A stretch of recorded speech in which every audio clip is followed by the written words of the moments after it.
আজ ছুটির দিনে বাড়িতে বানালাম বিরিয়ানি। প্রথমে চালটাকে ধুয়ে রেখে দিয়েছিলাম, তারপর বাটা মশলা রেডি করে নিলাম। এদিকে আলু ছুলে পেঁয়াজ কুচিয়ে নিয়েছিলাম। তারপর গরম জলে সমস্ত মশলা দিয়ে সামান্য রিফাইন অয়েল, একটু সামান্য লবণ দিয়ে চালটাকে সেদ্ধ করে নিয়েছিলাম। তারপর চিকেনটাকে সমস্ত উপকরণ দিয়ে ভালো করে ম্যারিনেট করে কিছুক্ষণের জন্য আমি রেখে দিয়েছিলাম।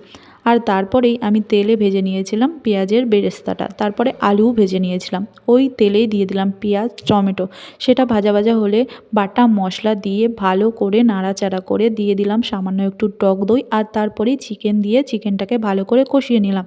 আর এদিকে যে পাত্রে লেয়ার বানাবো সেটার চারিদিকে ঘি মাখিয়ে নিয়েছিলাম। তারপর আমুল দুধে সামান্য ফুড কালার আর বিরিয়ানি এসেন্স দিয়ে রেডি করে নিয়েছিলাম সমস্ত লেয়ারে দেওয়ার জন্য।